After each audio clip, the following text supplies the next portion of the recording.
Good afternoon, this is chapter 12 of United as One. Alexa keeps a flight back from Niagara Falls low and cautious. We don't want to ping on any Mandalorian radar if there's any more ships into the area. I stand beside her on the cockpit, the waterfall battleground receding behind us. Adam's voice comes in clear and excited over the comm. I've got a lot of chatter from the warship in Chicago. They're missing some skimmers they sent to Niagara Falls, and that other ship from Toronto is on its way there. You're getting out just ahead of it, Adam reports. The Trueborn in command is worried that his skimmers haven't checked in. I assume that's you guys doing, right? I chuckle. Not us, the newbies. Oh, good for them, Adam replies. His surprise audible. Crashing on a crew of Mox is like initiation, I say casually.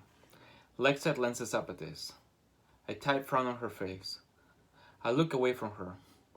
Probably helped that the Badborn had orders to take them alive, Adam adds. Really? Yeah, I guess the commander wanted to make a gift of them to Citricus. I roll my eyes. Well, he screwed up. Anyway, Adam continues. This commander, now he's requesting permission to divert from his position in Chicago, especially since the bombardment orders haven't come in like he promised.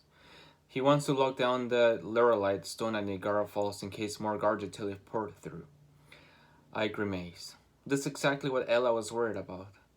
They won't find anything, I tell Adam. We took care of that stone. Back at Niagara Falls, while Sam and Daniela help our four new guards onto the ship, I walk over to where Ella was having a weird little commune with the outcropping of cobalt blue rock. She had her arms wrapped around the smooth stone, her cheek pressed against its side.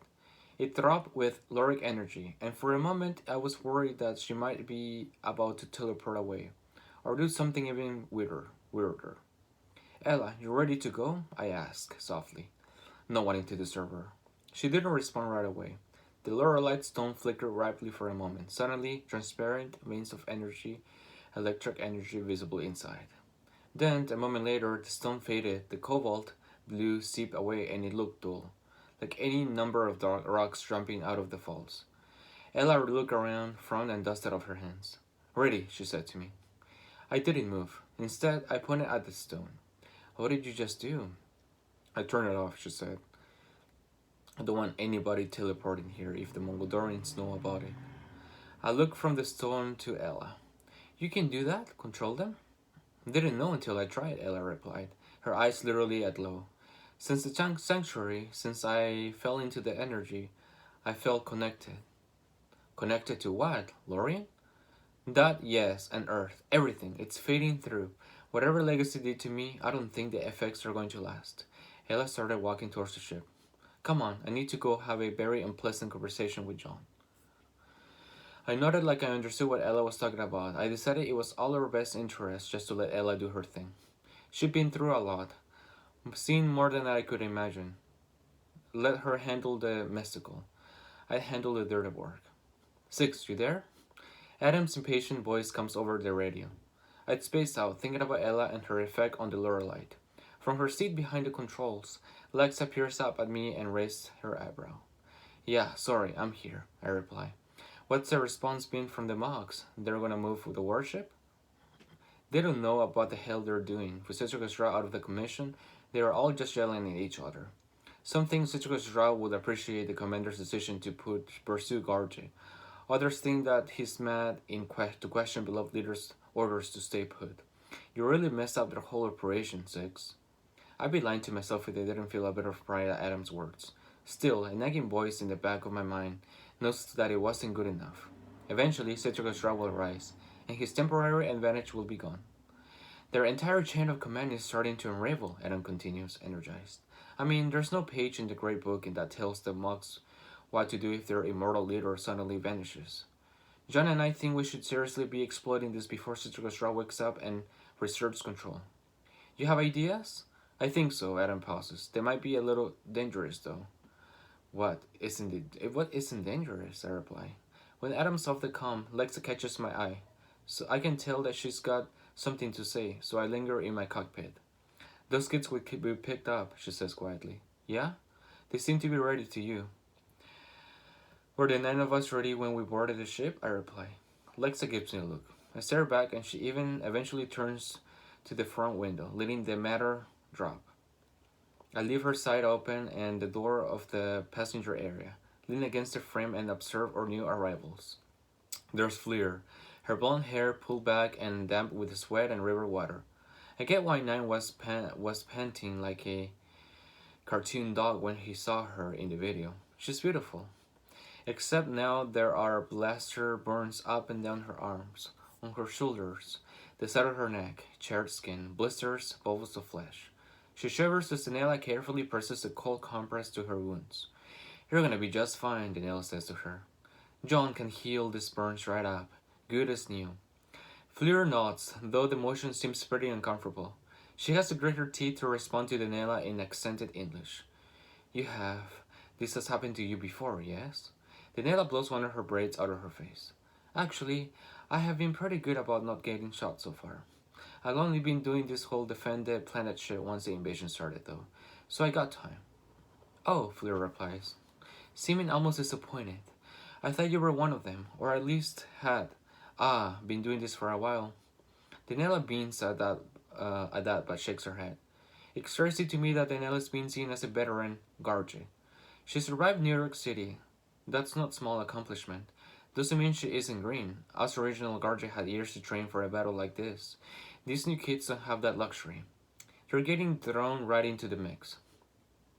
Daniela notices me wedging her. She leaves Fleur with a cold compress and walks over to join me in the door of the cockpit. All good? I ask her. They'll live, she replies. The bug kid, he won't let me look at him. She's talking about Bertrand. Though the open door, I can see him lying on his side in the medical bear. He looks like a freaking teddy bear. He's got blaster burn, same as Fleur, but most of them are on his back and butt. Why not? I asked Nela. Either he doesn't want me to see his ass or he's embarrassed that he ran from the Mogs, she replies. He only ran after he had used his bugs to clog the engines on one of those cameras and crash it, I say. He's got nothing to be ashamed of. Shit, you know how many times I ran away or turned invisible to hide in my younger days? You can't always fight. Daniela laughs. Younger days, she repeats. You're what, 2 years older than them? Yeah, you're the real old lady, Six. Feels that way, I reply, flashing her a smile. Daniela's right. These four, they're only a year or two younger than me at most. Yet they strike me just as kids. Hell, Ella seems younger than this bunch, although maybe I'm confusing hardness with age. My gaze drifts to Nigel. He was the essence of confidence in that YouTube video, the clear leader of this ragtag group. He's still trying to exude that now. His arms stretch across the backs of two seats, wanting to look super casual about his first ever ride in an alien spacecraft. The whole punk rocker costume, now splattered with blood and mud, looks like a kid playing dressed up. As I watch, he reaches one of his slender hands inside his vest and pulls out a crushed pack of cigarettes. He manages to find a cigarette that's mostly whole and sticks it between his lips. When it comes to lighting up, Nigel cannot manage it. His hands are shaking too bad. You cannot smoke that in here, I tell him. That's not really true. There aren't any rules about smoking in this cruise ship. And if there were, I wouldn't care about breaking them. I just want to give Nigel an excuse to stop struggling with his letter. Nigel puts away his cigarettes and flashes at me a cracked grin. Hope you aliens will have a more enlightened perspective on lung cancer, what with your healing powers and all, Nigel says, anxiously cracking his knuckles. So, we off to the next fighter now or what? You can relax, I tell him. We're going someplace safe. Hopefully no more fighting today. They shouldn't be fighting at all. I voice in my head in the last row of the passengers area. Ella peeks over the back of the seat. Her vivid electric eyes meet mine. What do you mean? I asked telephatically, remembering Lex's comment about this group's readiness. They are being brave, but there is so much fear, Ella says. We were born into war, Six. Even I had to prepare myself for this possibility. They have had ours. We should be protecting them, not marching them into battle. As if on cue, Fleur begins to cry quietly. Daniela goes to her and gently rubs her back. What other choice do we have? I asked Daniela. It's now or never, win or die.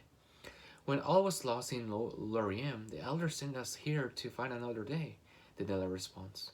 Citrus doesn't want to destroy Earth. He wants to colonize it. If we fail to stop him, this new Garge could form the backbone of the resistance to come. That's a bleak outlook, I say. When you can see the future, you start to plan for all eventualities. Looking around the cabin, I had to admit that Ella might be right. Some of these kids would be liabilities if we brought them to the assault on Setrokastra's base. We have had to spend half of our time making sure we didn't get killed. Well, Ella adds, reading my mind, there's one exception. We both look around, sitting rigid in her seat with her hands on her knees, palms up, almost like she's meditating. On the floor, she's the only one. On the floor, she's the only one who doesn't look at all shaken. She was ready to blast us when we landed at the falls, and probably would have had if Nigel hadn't stopped her. She's got the look of a survivor. Ren senses me watching her and looks in my direction. According to Nigel, she hardly speaks my English. She holds my gaze for a moment, nods once, and then goes back to entering her contest with the wall. What's her deal? I ask Ella. She's already endured great loss and much pain. Ella replies cryptically. She's a fighter, Ella pauses. I'm sorry, Six. I shouldn't be prying through her mind, and I shouldn't be telling you all of this. I cross my arms and think about this new furor about the human, Garge popping all over the world, knowing that Ella's still listening in. Did the entity put any thought into which humans it granted legacies? Was it dumb luck? Were they selected for their potential? Did the entity put them in places where it knew we'd need them? We could ask the same questions about us, she replies. That's not an answer, is it? Isn't it? I give Ella a dirty look, but her eyes are closed now. She's out of my head. Maybe it's better not to know much about our lives in its luck and how much it's destiny. Better just to keep flowing forward. If we can keep them alive long enough, maybe these kids will one day get to ponder the same existential questions on their way to doing something heroic. Hopefully I'm alive and retired to an island by then. An island with Sam. If there's anyone on this planet who earned his legacies, it's him.